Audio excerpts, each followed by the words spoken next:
আমাকে বলা হয়েছে আজকে আমার বিষয় হবে ইসলামের আদবগুলোর গুরুত্ব। একটা বিষয় হচ্ছে ইসলামিক আদবগুলো কি সেগুলো তুলে ধরা, আর ইসলামের যে আদব কায়দাগুলো রয়েছে এটা একজন ব্যক্তির উপরে কতটা গুরুত্ব রাখে এই বিষয়টা একটু তুলে ধরতে আমাকে বলা হয়েছে। যতটুকু সময় পেয়েছি এই বিষয়ের উপরে নজর দেওয়ার, তাতে একটা জিনিস ফুটে উঠেছে, যেটা লক্ষ্য করতে পেরেছি, এই বিষয়টা আমাদের প্রত্যেক বিবেকবান ভূত শক্তিওয়ালা এবং যাদের হিতাহিত জ্ঞান আছে, যারা সাবালক হয়ে গেছেন বা যাদের চিন্তা শক্তি রয়েছে, এমন প্রত্যেক বড় ব্যক্তিদের জন্য অত্যন্ত জরুরি একটা বিষয় যে সে ইসলামিক আদবগুলো জানবে। কেননা যখন একটা মানুষ জানবে না যে কোনটা আদব আর কোনটা বেয়াদবি, তখন তার দ্বারা ভুল হওয়াটা স্বাভাবিক। তার সামনে যখন কোনো ব্যক্তি একটা আচরণ করবে, সে যেটাকে ভদ্রতা ভেবে বসে আছে সেটা ভদ্রতা নাও হতে পারে। তার সামনে যদি সে আচরণটা না করা হয়, তখন সে মনে করবে যে সামনের লোকটা অভদ্র। সে যেটাকে শিক্ষা ভেবে বসে আছে, তার সামনে যদি সেটা না করা হয়, সামনের লোকটাকে সে অজ্ঞ ভাববে। এই জন্য আগে আমাদের বড়দেরকে জানতে হবে কোনটা আদব আর কোনটা বেয়াদবি। এর বাস্তব উদাহরণ হলো, যেটাকে আমাদের সমাজে আদব বলা হয় এমন দুই একটা উদাহরণ আপনাকে দেখাই। আমাদের সমাজের রীতিনীতি হলো, যদি কারো গায়ে কারো পা লেগে যায়, তখন যার পা লেগেছে সেই ব্যক্তি ওই ব্যক্তির গায়ে হাত দিয়ে সালাম করে। আমাদের সমাজ এটাকে আদব বলা হয়ে থাকে, শিষ্টাচার বলা হয়ে থাকে। কিন্তু বাস্তবতা হলো এটা আদব তো নাই, বরং এটা হচ্ছে হিন্দুয়ানা রীতি। যেটাকে আদব ভেবে বসে আছেন আপনি, এটা তো ইসলাম না, ভদ্রতাও না, বরং এটা অনইসলামিক, মানে হিন্দুদের একটা রীতি প্রথা থেকে আসছে, যেটা নেকির জায়গায় আপনার অনেক বেশি গুনাহ হবে, পাপ হবে, কারণ এটা আমাদের ধর্মীয় কোনো বিষয় না। দ্বিতীয়ত হচ্ছে, আমাদের সমাজে আদব ভাবা হয় যে ছোটরা বড়দেরকে সালাম দেবে অথবা ছাত্ররা শিক্ষকদেরকে সালাম দেবে। এটাকে ভদ্রতা মনে করা হয়, এটাকে জ্ঞানী মনে করা হয়। কিন্তু জেনে নেন, এটা ভদ্রতা তো নাই, বরং এটা হচ্ছে অজ্ঞতা। কারণ সালাম ছোটরাই শুধু বড়দেরকে দিবে না, ছাত্ররাই শুধু শিক্ষককে দিবে না, বরং কখনো কখনো শিক্ষককে উচিত ছাত্রদেরকে সালাম দেওয়া, বড়রাও ছোটদেরকে সালাম দেবে। এটা হচ্ছে ভদ্রতা, এটা হচ্ছে আদব। তো এইভাবে একাধিক বিষয় আপনার কাছে তুলে ধরা সম্ভব, যেগুলোকে আমরা আদব হিসেবে জানি, কিন্তু আদৌ সেগুলো আদব নয়। তাই এই বিষয়টা জানাটা আমাদের অত্যন্ত জরুরি, যে ইসলামের আদব কোনগুলো এবং এগুলো পালন করার গুরুত্ব কত অপরিসীম।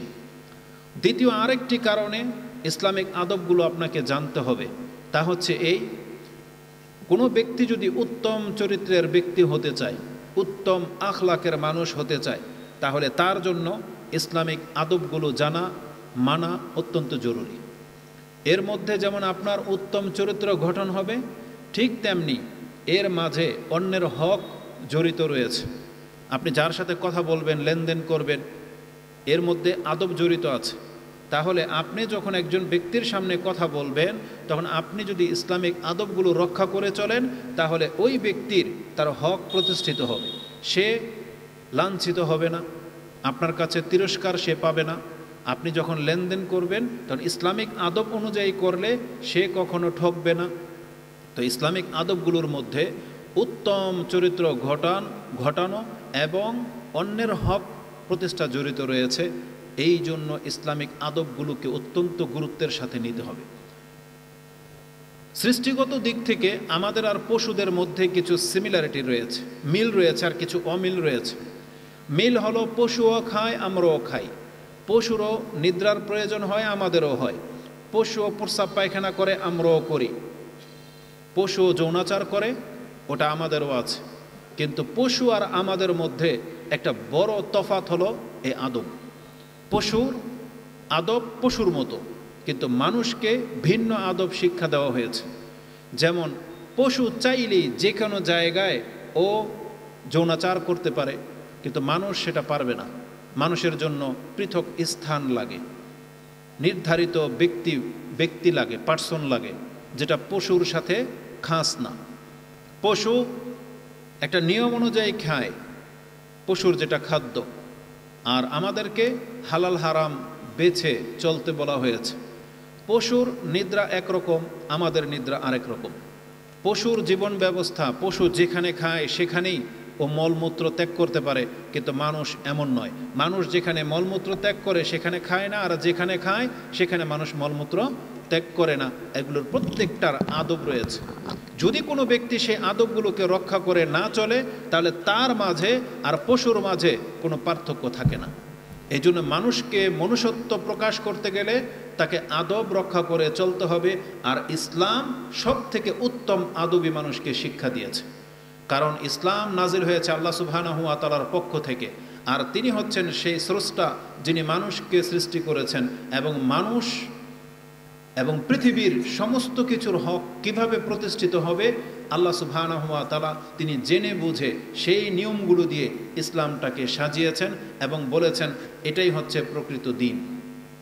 এজন্য ইসলামিক আদবগুলো জানা আমাদের জন্য অত্যন্ত উপযোগী এবং গুরুত্বপূর্ণ বিষয়। তাই এই বিষয়টা আসলে একটা গুরুত্বপূর্ণ বিষয়, যেটা হয়তো আমরা ওইভাবে ভাবিনি, যেটা আজকে অধিকাংশ মানুষ এগুলো নিয়ে চিন্তাও করেন না, কিন্তু আমাদেরকে এগুলো নিয়ে চিন্তা ফিকির করতে হবে। আসুন আমি আপনাকে দেখাই ইসলামিক আদব বা ইসলামিক শিষ্টাচারের গুরুত্ব কত গভীর বা এটা কতটা প্রয়োজনীয়, এই সম্পর্কে আমি দুই একটা কথা আপনার কাছে পেশ করি।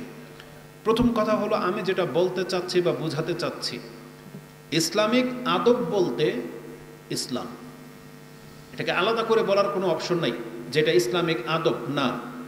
মুসলিমদের জন্য ইসলামটাই হচ্ছে একটা আদব, কারণ ইসলামের মধ্যে এমন কোনো বিষয় নাই যেটাকে ছেড়ে দেওয়া হয়েছে। জুতা পরা থেকে নিয়ে শুরু করে রাষ্ট্র কিভাবে পরিচালনা করতে হবে তার প্রত্যেকটা বিধানে ইসলামের নীতিমালা রয়েছে। জাগ্রত হওয়ার পর থেকে আবার বিছানায় যাওয়া পর্যন্ত একজন ব্যক্তি কি করবে, কি বলবে, তার সব কিছু ইসলামিক নিয়ম নীতি দিয়ে ঘিরে দেওয়া হয়েছে। তার মানে ইসলামটাই হলো একটা আদব।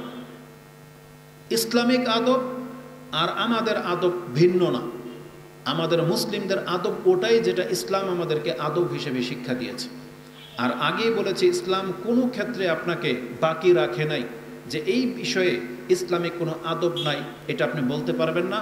যেখানে আল্লাহ সুবহানাহু ওয়া তাআলা এক কথায় বলে দিয়েছেন যে আল ইয়াউমা আকমালতু লাকুম দীনাকুম ওয়া আতমামতু আলাইকুম নি'মাহ ওয়া রাদিতু লাকুম আল ইসলামা দীনা।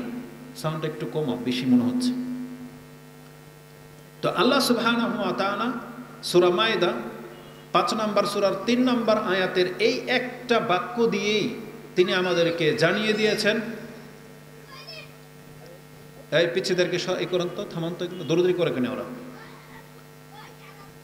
ইসলাম একটা পরিপূর্ণ জীবন যে ব্যবস্থা, এর মধ্যে যে কোনো কিছুকে বাদ রাখা হয় নাই, তা আল্লাহ সুবহানাহু ওয়া তাআলা কোরআনের এই আয়াত দিয়ে আমাদেরকে জানিয়ে দিয়েছেন যে আল ইয়াউমা আকমালতু লাকুম দীনাকুম, আমি তোমাদেরকে তোমাদের দিন পূর্ণ করে দিলাম।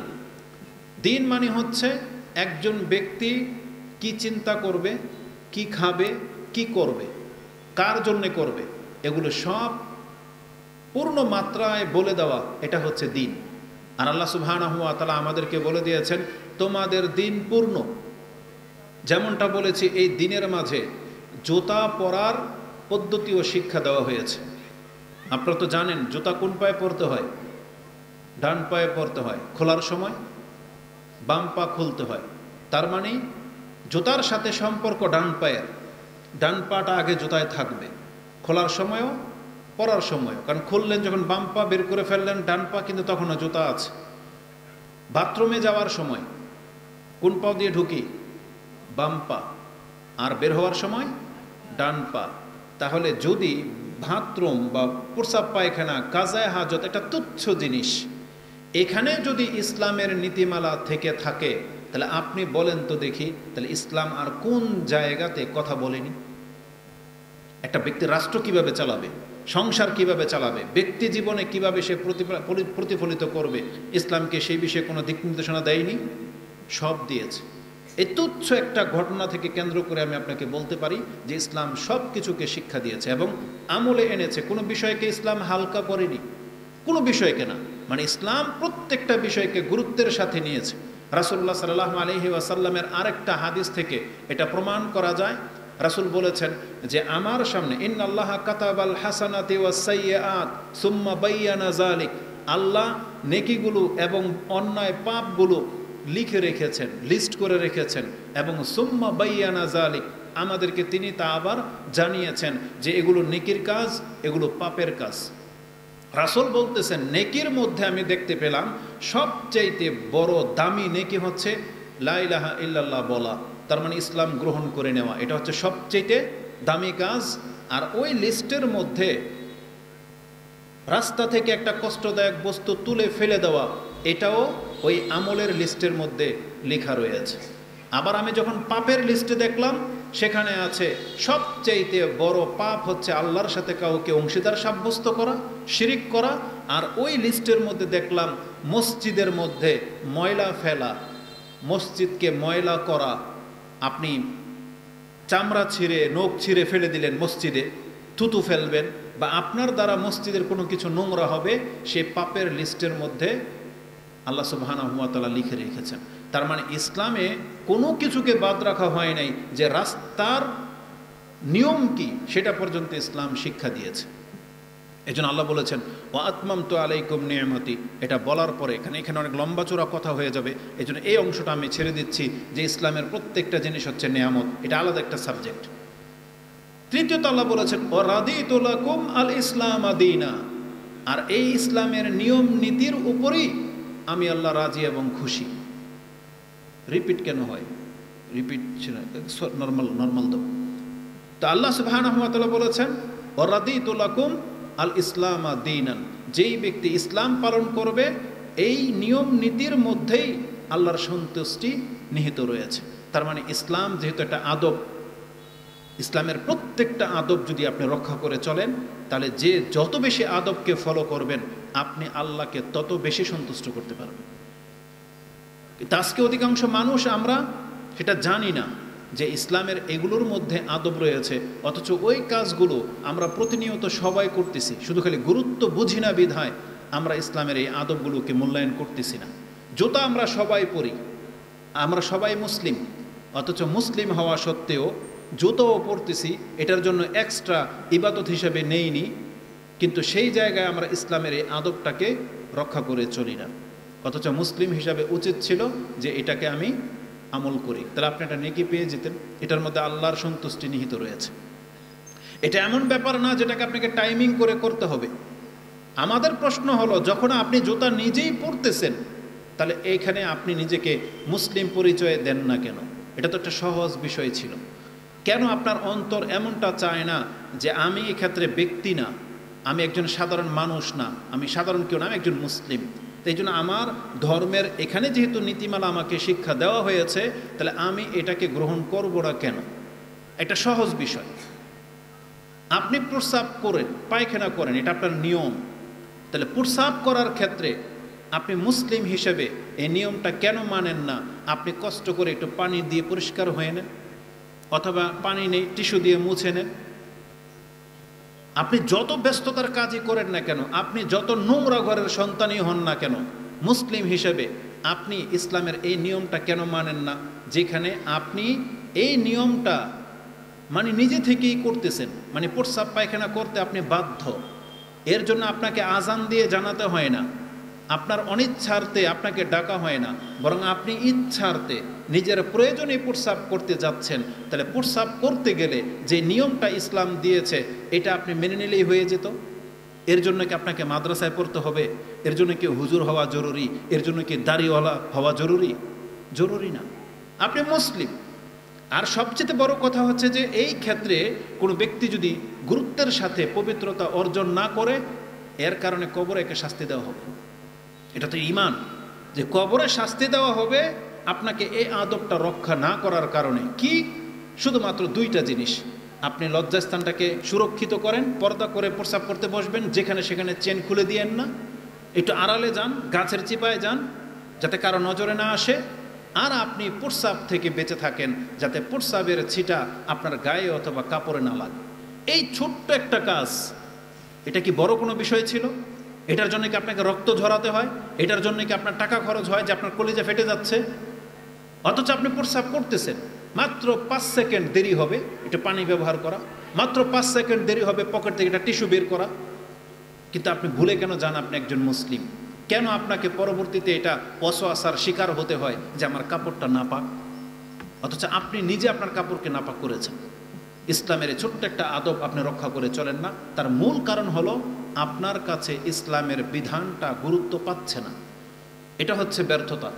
এটা ইসলামের ব্যর্থতা না, কারণ ইসলাম আপনাকে সেই জিনিস শিক্ষা দিয়েছে, কিন্তু আপনার ব্যর্থতা যে আপনার বিবেক সেটাকে গ্রহণ করতে পারেনি। আমরা খাচ্ছি তো ডান হাতে কেন নয়? হাত দুইটাই সচল, ঠিক আছে, কিন্তু মুসলিম হিসেবে যেহেতু আপনাকে শিক্ষা দিয়ে দেওয়া হয়েছে, তাহলে তুমি ডান হাতে খাও। আপনি সক্ষম, আপনি ভাত ঠিকই ডান হাতে খাচ্ছেন, চাইলে আপনি কাঁচামরিচটাও ডান হাতে খেতে পারতেন, ওটা আপনি বাম হাতে মুখে দিলেন যে। চাইলে আপনি পানিও ডান হাতে খেতে পারতেন, ওটা আপনি বাম হাতে খাচ্ছেন যে। এটা তো অনুমতি আপনাকে দেওয়া হয় নাই যে তুমি ভাত খাবে ডান হাতে আর পানি খাবে, কাঁচামরিচ লবণ চুন খাবে তুমি বাম হাতে, তুমি চা খাইবা বাম হাতে আর সিগারেট টানবা ডান হাতে, এই অনুমতি তো আপনাকে দেওয়া হয় নাই। তো হালাল হোক আর হারাম হোক, যখন কোনো ব্যক্তি ইসলামের নীতিমালাগুলোকে ফলো না করবে, এর মূল কারণ হলো সেই ব্যক্তি ইসলামটাকে কদর করে না। তা আপনাকে এটা গুরুত্বের সাথে নিতে হবে।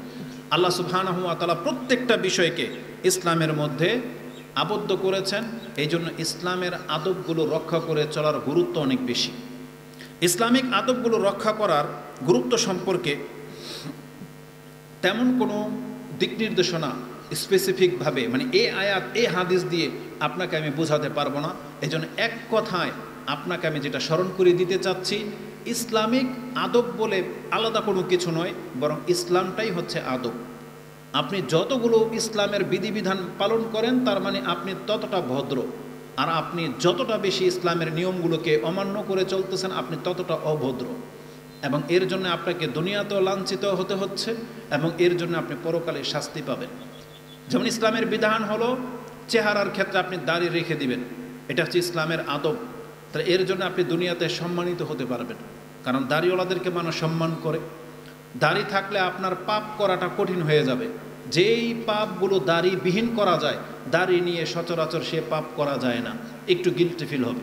যারা করতেছে তারা বেহায়া, তারা এর গুরুত্ব বোঝে না, কিন্তু উচিত দাড়ি রেখে নেয়া। তাহলে এই দাড়ি আপনাকে অনেক পাপ থেকে বাঁচাবে। এটা হচ্ছে ভদ্রতা। ভদ্রতা হচ্ছে মোষকে ছোট রাখা। আপনি যদি বড় করে রাখেন আপনাকে কেউ পছন্দ করবে না, আপনাকে মাজারওয়ালাদের মতো দেখা যাবে, হিন্দু শিখদের মতো আপনাকে দেখা যাবে, এটা আপনিও বোঝেন। এই জন্য মুসলিম মোষ ঠিকই ছোট রাখে কিন্তু দাড়িও ফেলে দেয়, এটা মোটেও উচিত নাই। আপনি যেমন আপনার সৌন্দর্যতা বোঝেন, আপনাকে ইসলামের হুকুম আহকাম হালাল হারামও বুঝতে হবে। তো ইসলামের আদবগুলোর গুরুত্ব কি হয়তো আরবদের মতো আমি আপনাকে বোঝাতে পারবো না, তবে এই বিষয়ে আমি সার্চ করে অনেকগুলো বক্তব্য দেখেছি, কোনো বক্তব্যে আলাদাভাবে কোনো দলিল পেশ করা হয়নি।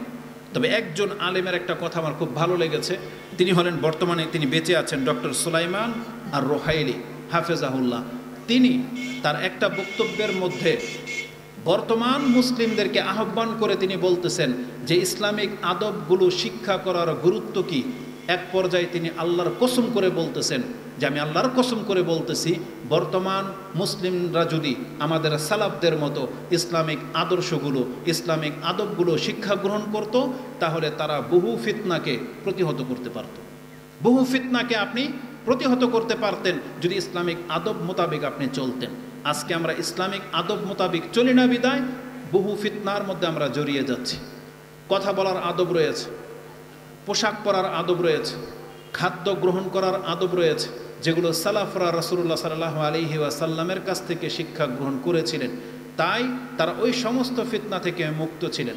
তাদেরকে ওই রোগবালাইগুলো হতো না যে রোগবালাইগুলো এখন আমাদের হয়। তাদেরকে জিন শয়তান জাদু অতটা তাদেরকে প্রভাব বিস্তার করতে পারতো না যতটা প্রভাব বিস্তার আমাদেরকে করা হয়। কেন? কারণ আমরা ইসলামিক আদবগুলো ফলো করি না। উদাহরণ যখন দেব তখন বুঝতে পারবেন। তখন তিনি বলেছেন যদি আমরা সালাফদের মতো ইসলামিক আদবগুলো রক্ষা করে চলতে পারতাম তাহলে আমরা আজকে বহু ফিতনাকে প্রতিহত করতে পারতাম। এবং তিনি বলেছেন তৃতীয় যে উপকারটা হবে, তাদের মতো দিনের উপরে প্রতিষ্ঠিত থাকতে পারতাম। ধার্মিকতা মানে কি? ধার্মিকতা মানেই হচ্ছে ধর্মের বিষয়গুলোকে মূল্যায়ন করা। যেমন আপনি যখন যেটা জানলেন সেটা আমল করার মেন্টালিটি, সেটা আমল করার চিন্তাধারা, সেই স্পৃহা, এটাই হচ্ছে ধার্মিকতা। আপনি জানলেন যে দাড়ি রাখতে হয়, রেখে নিলেন। আপনি জানলেন হারাম থেকে মুখটাকে পবিত্র রাখতে হয়, আপনি পবিত্র রাখলেন। মেসওয়াক করতে হয়, আপনি করলেন। 5 ওয়াক্ত সালাত পড়তে হয়, উজু করে সালাত আদায় করলেন টাইম টু টাইম। আপনার টাকা হয়ে গেছে, জাকাত দিতে হয়, দিলেন। ধার্মিকতা। বড়দেরকে দেখলে সম্মান করতে হয়, ছোটদেরকে দেখলে স্নেহ করতে হয়, যতদূর সম্ভব অন্যের অপরাধগুলোকে ক্ষমা করে দিতে হবে। রাস্তায় কারো সাথে অন্যায় কিছু হয়ে গেলে তার উপরে চড়াও হতে হবে না, রাগকে দমন করতে হবে।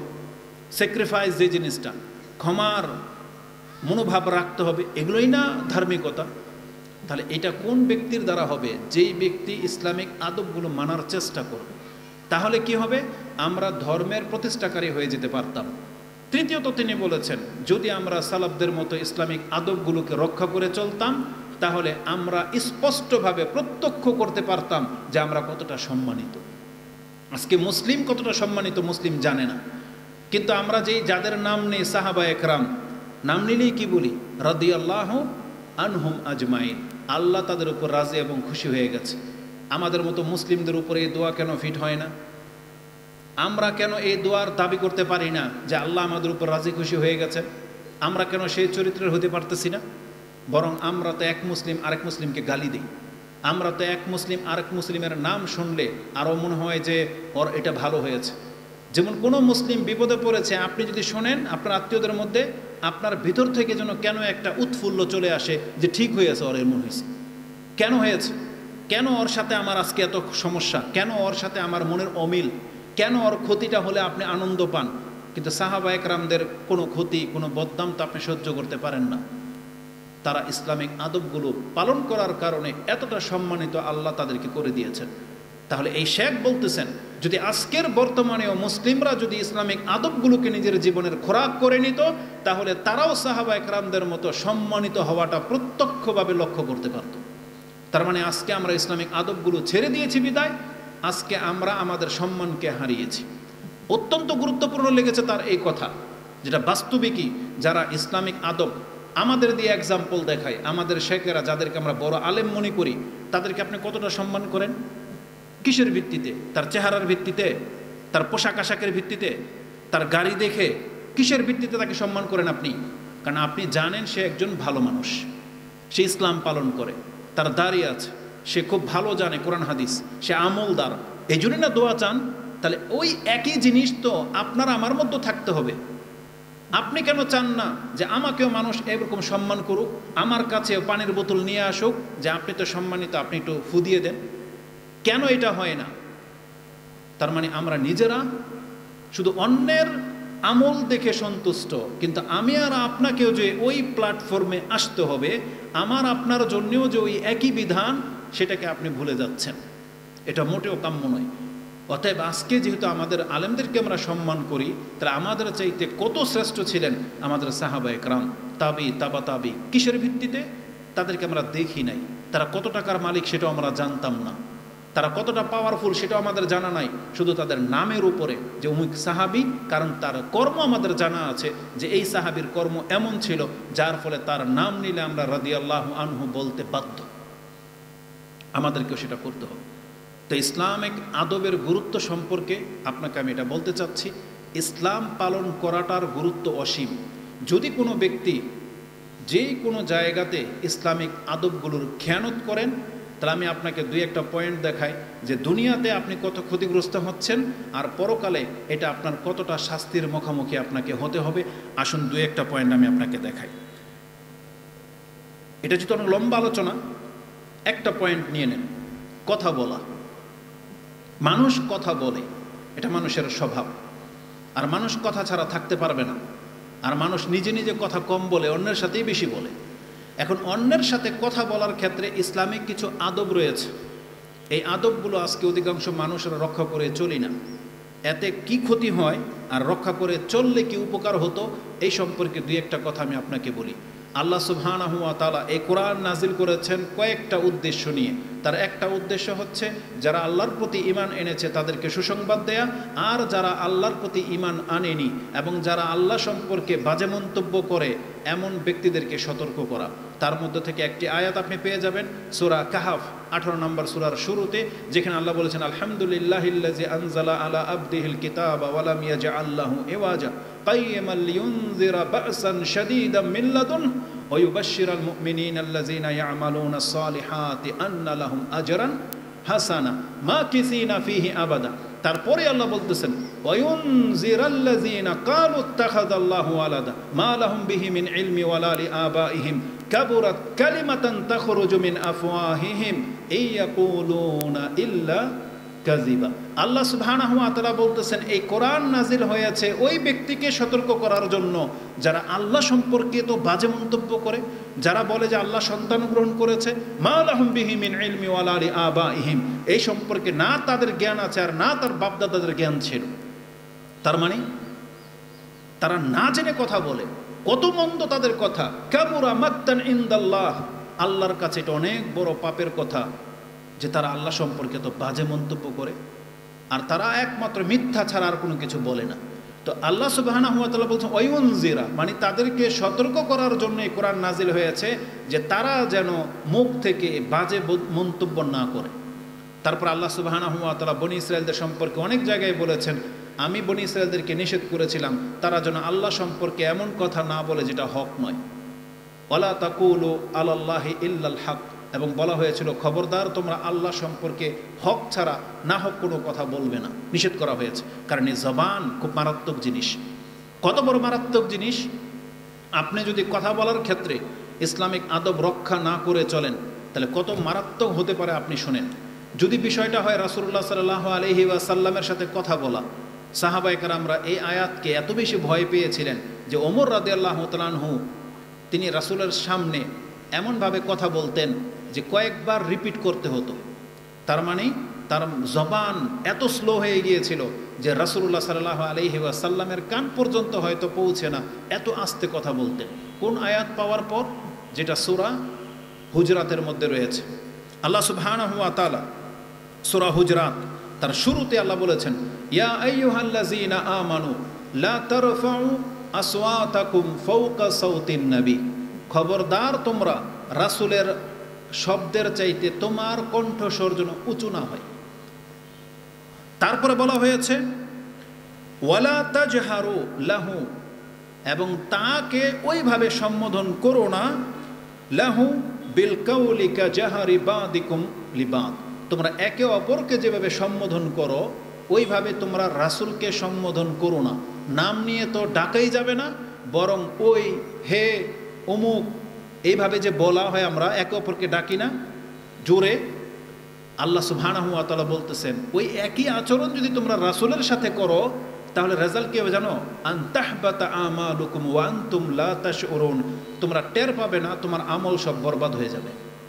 শুধু মুখের কথা, আপনি রাসূলকে আঘাতমূলক কিছু বললেন না, কিন্তু কথাটা যদি বেয়াদবি হয়ে যায়, রাসূলের সামনে আপনি উচ্চ গলায় কথা বললেন বা যেই কথাটা রাসূল পছন্দ করতেছেন না আপনার মুখ দিয়ে যদি সেই সম্বোধন বের হয়ে যায়, আল্লাহ বলতেছে তোমার সমস্ত আমল বরবাদ হয়ে যাবে, তুমি টেরও পাবে না। এটা ওই ব্যক্তির অবস্থা যেই ব্যক্তি মাছ ধরে ডোলার মধ্যে তার নিজের পাত্রের মধ্যে রাখতেছে অথচ পাত্র ছিদ্র, তার সব পাশ বেরিয়ে যাচ্ছে। তো আল্লাহ বলতেছে যদি রাসূলকে তোমরা এইভাবে সম্বোধন করো তো তোমাদের আমলের অবস্থা তাই হবে যে তোমার সব আমল বরবাদ হয়ে গেছে, তুমি টেরও পাও নাই। তো আল্লাহ সুবহানাহু ওয়া তাআলা রাসূলুল্লাহ সাল্লাল্লাহু আলাইহি ওয়াসাল্লামকে এতটা মর্যাদা দিয়েছেন যে রাসূলকে সম্বোধন করার ক্ষেত্রে, কথা বলার ক্ষেত্রে হিসাব কিতাব করে কথা বলতে বলা হয়েছে। ঠিক রাসূলের বিধান যেমন, কারণ আল্লাহ প্রথমে বলেছেন ইয়া আইয়ুহাল্লাযীনা আমানু লা তারফাউ আসওয়াতাকুম ফাওকা সাওতিন নবী, তাহলে রাসূল বলে গেছে এটা আমার বিধান, আর আপনার বিধান যদি রাসূলের চাইতে উপরে চলে যায় আপনি এই আয়াতের অন্তর্ভুক্ত হয়ে যাবেন। রাসূলুল্লাহ সাল্লাল্লাহু আলাইহি ওয়াসাল্লাম থেকে প্রমাণিত আছে এটা সুন্নাহ, আর আপনি বলতেছেন আমার হুজুর বলতেছে এটা, তাহলে আপনি এই আয়াতের অন্তর্ভুক্ত হয়ে যাবেন।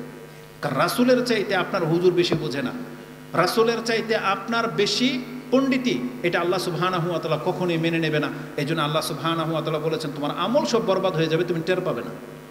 এই জন্য হিসাব করে কথা বলতে হবে।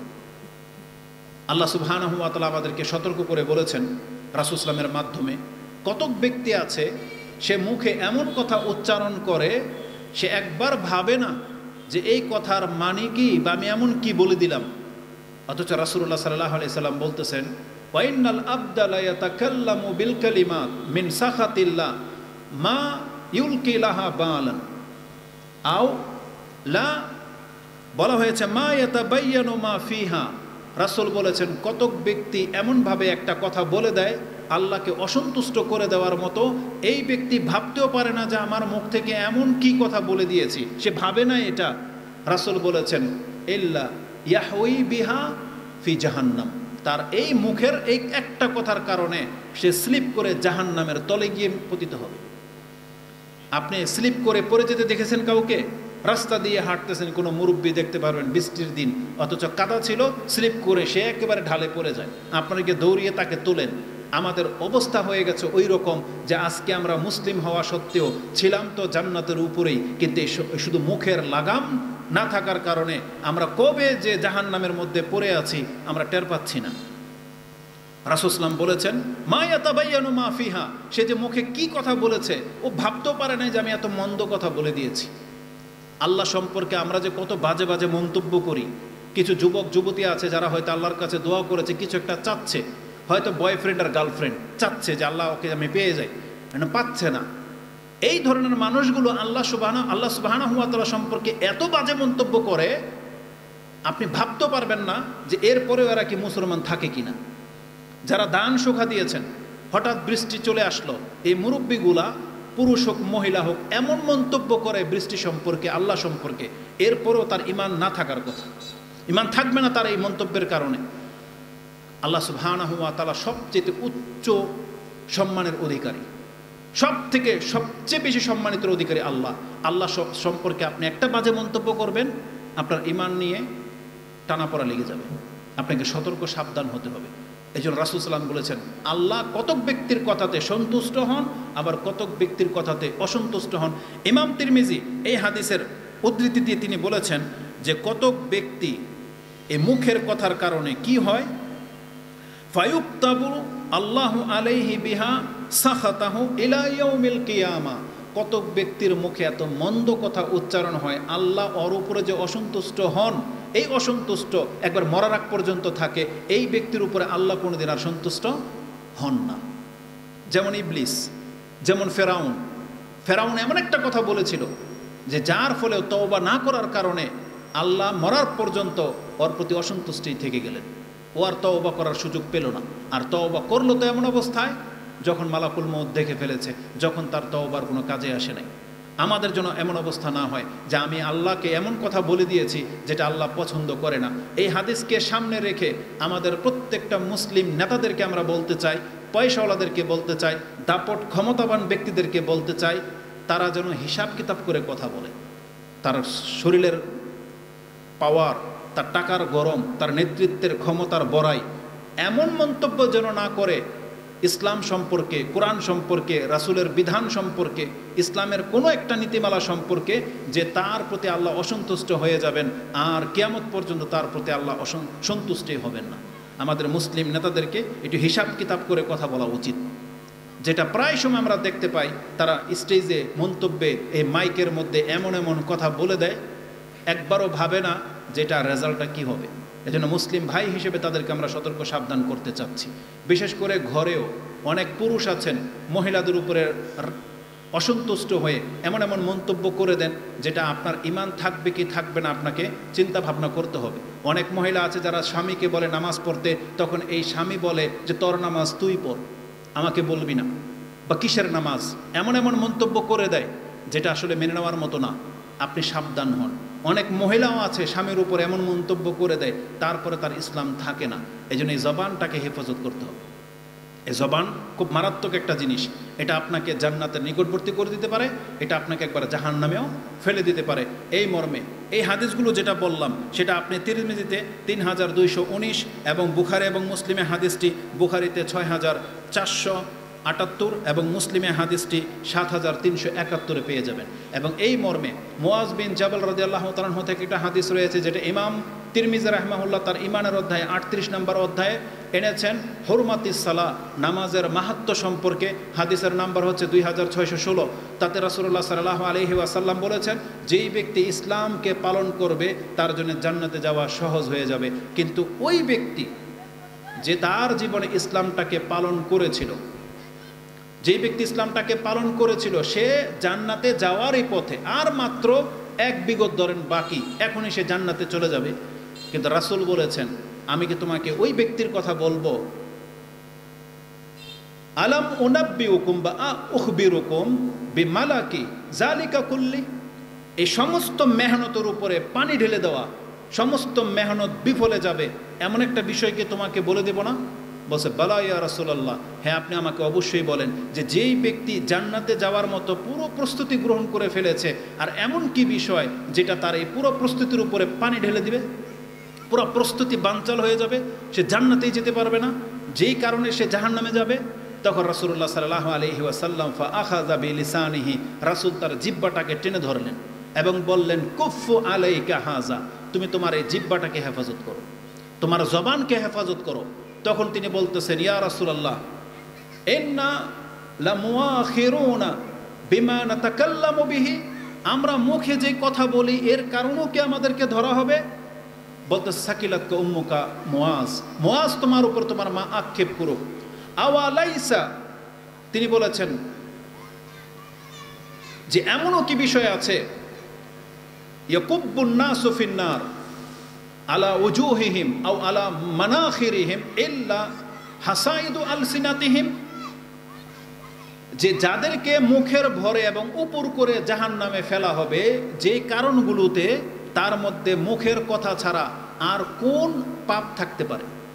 তার মানে মুখের পাপ এত বড় পাপ যে মানুষের পা ধরে মাথা জমিনের মধ্যে দিয়ে হেঁচড়িয়ে নিয়ে জাহান্নামে ফেলে দেওয়া হবে। তো কথা বলার আদব আমাদেরকে শিক্ষা দেওয়া হয়েছে, এজন্য কথা হিসাব কিতাব করে বলতে হবে। আপনি ইসলামিক আদবগুলোর গুরুত্ব এখান থেকে নিয়ে নেন, যে ছোট্ট একটা বিষয় যে আপনি ইসলামিক নীতিমালা নিলেন না, যা ইচ্ছা তাই বলে দিচ্ছেন, তাহলে ইসলামিক এই আদবটা রক্ষা না করার কারণে রেজাল্ট কি? আপনি কারোর সাথে মূর্খামি করতেছেন, এটা দুনিয়াবি ক্ষতি। সে আপনাকে খারাপ ভাববে, যে এই লোকের মুখ খারাপ, এই লোক অভদ্র, এটা ভাববে, আর পরকালে আপনি জাহান্নামী হয়ে যাচ্ছেন শুধু ইসলামিক এই আদবটা রক্ষা না করার কারণে। অতএব ইসলামের প্রত্যেকটা আদবের গুরুত্ব রয়েছে। যেহেতু সময় মাত্র 5 মিনিট, দোয়া করার ক্ষেত্রে ইসলামিক আদব আছে।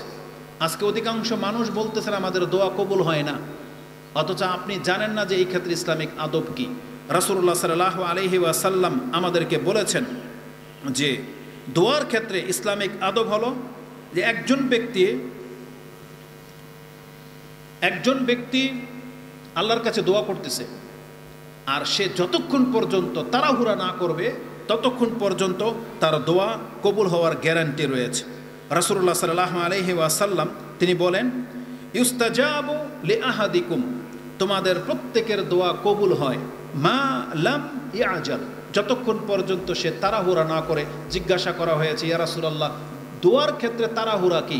তখন রাসূলুল্লাহ সাল্লাল্লাহু আলাইহি ওয়াসাল্লাম এক্সাম্পল দিয়ে বলেন, ইয়াকুল দাআউতু রাব্বি কাদ দাআউতু ফালাম ইউস্তাজাবু লি, এই তো আমি আমার রবকে ডেকেছি, এই তো কত দোয়া করলাম, কই আমার দোয়া তো কবুল হলো না। তাহলে যেই ব্যক্তি এমন মন মানসিকতা রাখে, সে ইসলামের এই আদবটাকে পালন করলো না, যে সে তাড়াহুড়া করে ফেললো।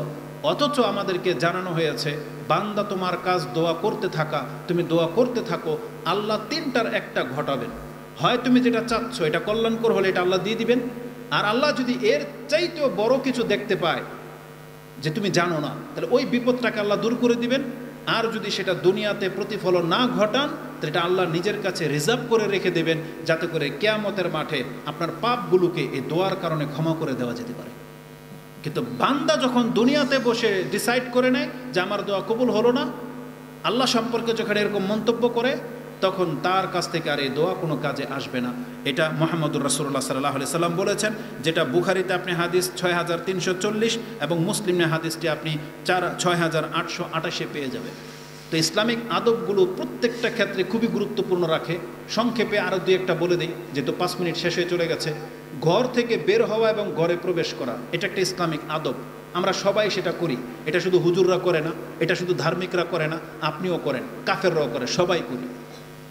ইসলামিক আদব হলো বিসমিল্লাহ বলে বের হওয়া, লা হাওলা ওয়ালা কুওয়াতা ইল্লা বিল্লাহ বলা, বিসমিল্লাহি তাওয়াক্কালতু আলাল্লাহ ওয়ালা হাওলা ওয়ালা কুওয়াতা ইল্লা বিল্লাহ। যখন কোনো ব্যক্তি মুখ থেকে এই কথা বলে বের হয়, ফেরেশতা বলে কুফিতা, তোমার জন্য যথেষ্ট হয়ে গেছে, হুদিতা, তুমি হেদায়েত পেয়ে গেছো, ও উকিতা, তুমি নিজেকে রক্ষা করে নিয়েছো।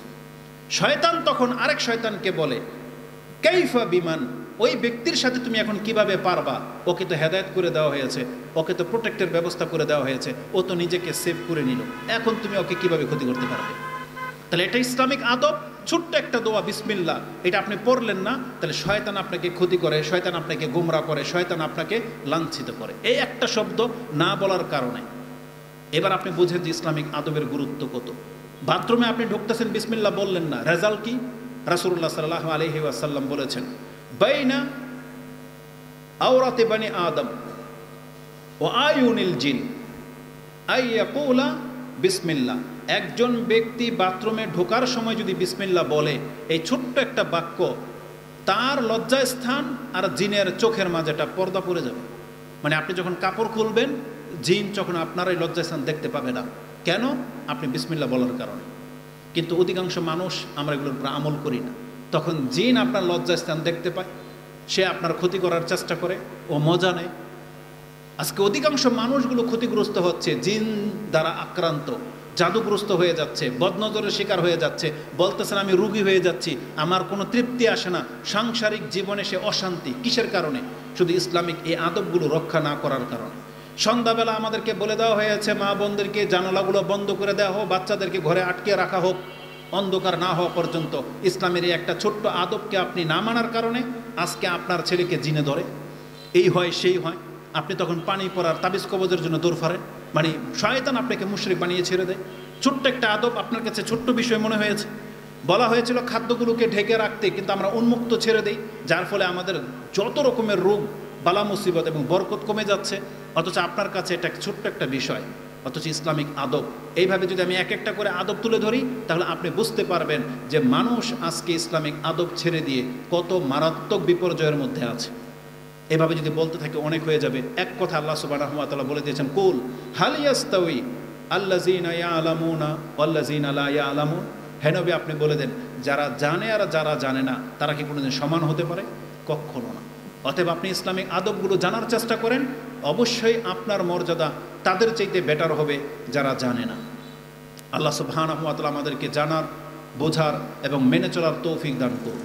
অবশ্যই ইসলাম সম্মানিত, ইসলাম মানুষকে সম্মানিত করবে, ইসলাম মানুষকে দুনিয়ার সমস্ত ফিতনা ফাসাদ থেকে রক্ষা করবে, অধিকার প্রতিষ্ঠিত করবে, এবং এই ইসলাম আপনার নাজাতের একমাত্র উপায়। যেই ব্যক্তি ইসলাম ছাড়া জীবনটাকে যেইভাবে খুশি আপনি পরিচালনা করতেছেন না, আল্লাহ বলছেন ওমাই ইয়াবতাগি গায়রাল ইসলাম দীনান ফালা ইউকবালা মিনহু ওয়া হুয়া ফিল আখিরাতি মিনাল খাসিরিন। যেই ব্যক্তি আজকে ইসলাম ছাড়া নিজেকে অন্য কোনো মতাদর্শের উপরে চালিয়ে নিচ্ছে, কিয়ামতের মাঠে এর কোনো ভালো মন্দ কিছুই গ্রহণ করা হবে না, এবং আল্লাহ বলেছেন এই ক্ষতিগ্রস্তদের মধ্যে একজন হয়ে যাবে। আল্লাহ আমাদেরকে তুমি হেফাজত করো, এবং আমাদেরকে ইসলাম পালন করে চলার তৌফিক দান করো, এবং আমাদের ভুল ভ্রান্তিগুলো আল্লাহ তুমি, এবং আমাদেরকে রাসূলুল্লাহ সাল্লাল্লাহু আলাইহি ওয়াসাল্লামের আদর্শগুলো মেনে চলার তৌফিক দান করো, এবং আমরা প্রকৃত অর্থে যেন মুসলিম হতে পারি। আল্লাহ তুমি আমাদেরকে সাহায্য সহযোগিতা করো।